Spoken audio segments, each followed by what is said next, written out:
ಉಜಿರೆ ಮತ್ತು ನೀವು ಉಜಿರೆ ಮತ್ತು ಮಹಾಲಕ್ಷ್ಮಿ ಫ್ಯಾನ್ಸಿ ಮತ್ತು ಭರತಣ್ಣ ಹೇಗೆ?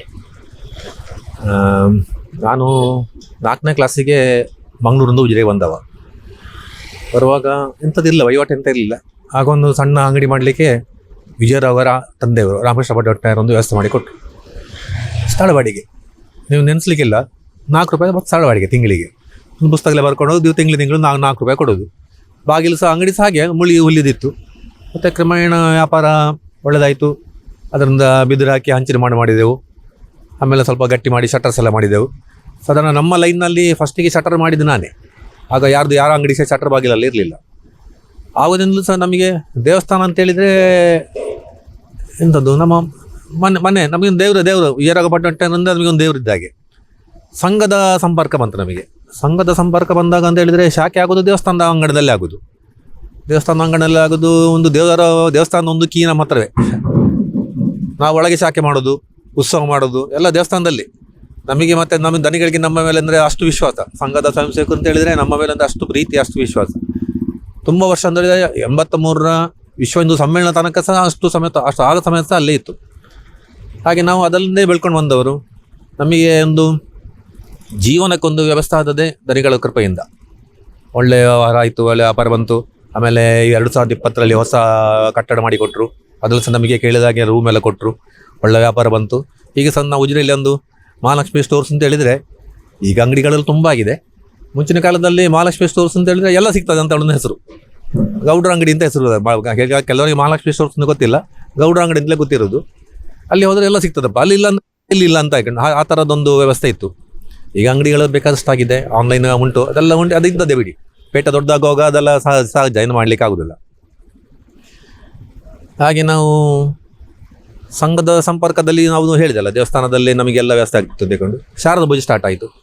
ಶಾರದಾ ಪೂಜೆ ಸ್ಟಾರ್ಟ್ ಆದ ನಂತರನೇ ದೇವಸ್ಥಾನಕ್ಕೆ ಸ್ವಲ್ಪ ಜಾಸ್ತಿ ಜನ ಬರಲಿಕ್ಕೆ ಶುರು ಅದು ಅಂತ ನಮಗೆ ಅನಿಸ್ತದೆ.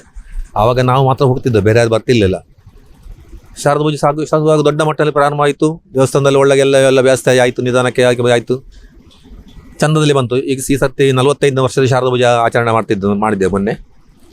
ನಮಗೆ 25 ವರ್ಷಕ್ಕೆ ಆಗುವಾಗ ವಿಜಯರಾಘಪಟ್ಟಣ ನಮಗೆ ದೇವಸ್ಥಾನದ ಎದುರಲ್ಲಿ ಜಾಗ ಕೊಟ್ಟರು.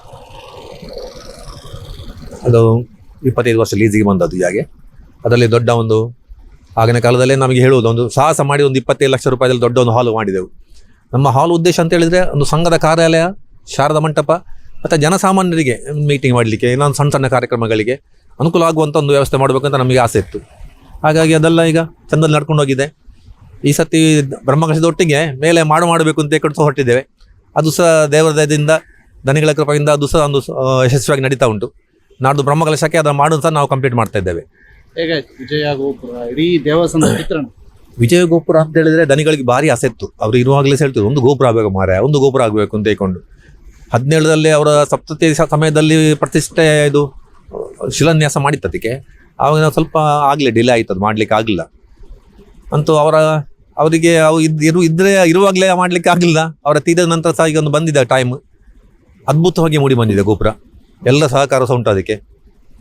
ಹಾಗಾಗಿ ಈ ಸತಿ ಬ್ರಹ್ಮಕಲಶ ಆಗ್ತದೆ. ಅದರೊಟ್ಟಿಗೆ ನಮಗೆ ನೂತನ ಬ್ರಹ್ಮರಥ ಬರ್ತದೆ. ಎಲ್ಲ ರೀತಿಯಲ್ಲೂ ಸಹ ನಮಗೆ ಒಂದು ಸೌಭಾಗ್ಯ ಅಂತ ಹೇಳ್ಬೋದು ಹಿರಿಯವರಿಗೆ. ಈ ಸತಿ ಬರೀ ಬ್ರಹ್ಮಕಲಶ ಅಲ್ಲ, ವಿಜಯಗೋಪುರದ ಪ್ರತಿಷ್ಠೆ ಮತ್ತು ಬ್ರಹ್ಮರಥದ್ದು ಮತ್ತು ಬ್ರಹ್ಮಕಲಶ ಎಲ್ಲ 3 ಒಟ್ಟಿಗೆ ಮಾಡುವಂಥ ಒಂದು ಸೌಭಾಗ್ಯ ನಮಗೆ ಸಿಕ್ಕಿದೆ. ಈ ಸತಿ ನಾವು 3ನೇ ಬ್ರಹ್ಮಕಲಶಕ್ಕೆ ಅಂದರೆ ನಮಗೆ ಇದು 3ನೇ ಬ್ರಹ್ಮಕಲಶದ ಅನುಭವ. ಎಲ್ಲ ಸಾಂಗವಾಗಿ ನೆರವೇರುತ್ತಾ ಉಂಟು. ಬೇಕಷ್ಟು ಜನ ಸ್ವಯಂ ಸೇವಕರು ಹೊರಕಾಣಿಕೆ ಇದಕ್ಕೆ ಕೆಲಸಕ್ಕೆ ಬರ್ತಾ ಇದ್ದಾರೆ. ನಿತ್ಯ ಕೆಲಸ ಆಗ್ತಾ ಉಂಟು. ಅಂತೂ ಎಲ್ಲರ ಮನಸ್ಸಿನಲ್ಲಿ ಸಹ ಒಂದು ಉತ್ಸಾಹ ಉಂಟು, ಒಂದು ಖುಷಿಯೂ ಸಹ ಉಂಟು. ಚಂದದಲ್ಲಿ ಆಗ್ತದೆ ಅಂತ ಹೇಳುವ ವಿಶ್ವಾಸ ನಮಗೆ ಉಂಟು ದೇವರ ದಯದಿಂದ.